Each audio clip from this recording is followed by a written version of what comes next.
Hey guys, how's it going? Today I'm going to be continuing my first Terraria playthrough. If you find the video fun, please consider subscribing. Alright, first thing I did was I bought a bug net from the merchant so that hopefully I'd be able to get some bait. Then I ran into this guy who had a quest for me, so I guess I'll be catching this fish at some point. Then I realized that guy moved in, so I need more housing. So just over here where I had some open room, I built another house. While I was building it, I was informed that someone had arrived, and then I ran over to find them, and I realized they couldn't have moved in here. I don't have room for them, so I figured they're probably over at the beach. So I quickly finished my houses, and then ran over to the beach where I found her. But she wasn't selling anything that I felt like I needed, so maybe I'll buy stuff in the future from her. While I was running back, I decided to check in on the Desert Underground, got into a few fights, and then I realized the golfer was back. This was pretty hype, because the golfer, once I heard about him as an NPC, was the one that I really wanted. So I talked to him. I ended up realizing that a lot of his stuff was really expensive and I didn't have the money on hand, but I did buy the clubs and a flag just to get me started.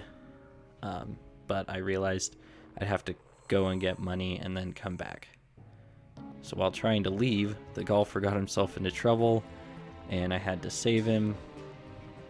I teleported home, but I knew I had to come back as fast as possible with the money if I was going to have any chance of being able to buy it from him.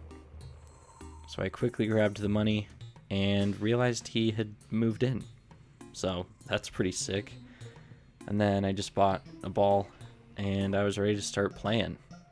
After lighting up the arena a bit, I put down a tee, put down a flag, and then just decided to go for it. Took me a second to figure out how the clubs actually work, but after a bit, I eventually figured it out, and I was feeling pretty proud of some of the shots I was able to do. And yeah, I eventually managed to hit my ball all the way over to the flag, and then I thought, wow, this is it's cool, but it's a little underwhelming. And then I realized I was supposed to buy this golf cup, which makes a lot of sense. So I put that where my flag was and then put the flag on top of it, and we should be ready to roll. So took a couple more shots. This is when I truly realized how powerful the shots were. And then, yeah, I think I was getting pretty good at it. After that, I realized that I hadn't named these apartments yet, so these are now the Anvil apartments. And I decided it was time to run to the other side of the world. On the way, I saw an opening under the desert, went down, realized I'd already been here, but I did go down a bit further, found a minecart track, found another life source, which you guys have told me if I get to 180, I will enter hard mode, so let me know if you think I'm ready for hard mode. Other than that, I found a chest with stuff I already had, and died to fish, so yeah. I was pretty much done with that area anyway. After that, I decided, hey, I might as well just use these 3 Cthulhu's eyes that I have here.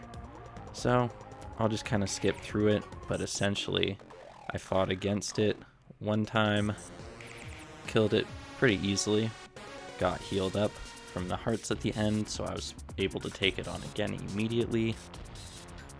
Killed it pretty easily, and then took it on again.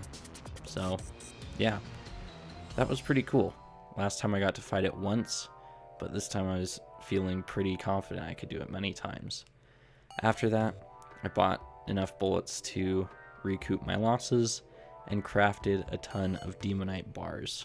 Unfortunately, I don't have shadow scales, which is what you need for like demonite armor, and I wasn't super interested in making anything else right now. Then I decided I would continue on my quest to reach the right side of the world. I got to this fort and talked to this guy, and he just kept telling me that I had to lift his curse to be able to fight the boss or whatever, but I can't do that right now. And then I decided to try going down this shaft again. I figured if I just go fast, I would outrun the skeleton heads, but they came from the bottom, which took me by surprise again. So when I got back, I just decided to go over the fort and continue on my quest to reach the shoreline. After crossing the small grassland between the fort and the beach, I had actually made it. This was pretty cool. I had actually mapped out from right to left the surface of the whole map. So that is really cool. I, after this, managed to catch some fish with the one bug I managed to catch. And yeah, I caught like 5 trout and that was it. So I went home after that and bought a pylon, which for some reason I thought was way more expensive than it was, so I hadn't bought it before now. But I realized I had the money too, so I just went ahead and bought it. Now, of course, this isn't super useful yet because I don't have another one, so I think I'm gonna have to go back to the beach and get a few more NPCs there and build a pylon there. That way I can travel from the middle of the world all the way to the left side of the world. After that, I just decided to end my play session with a little round of golf. So while I'm playing, I just want to say thank you guys so much for watching. Subscribe if you haven't already, and I hope you have a fantastic day.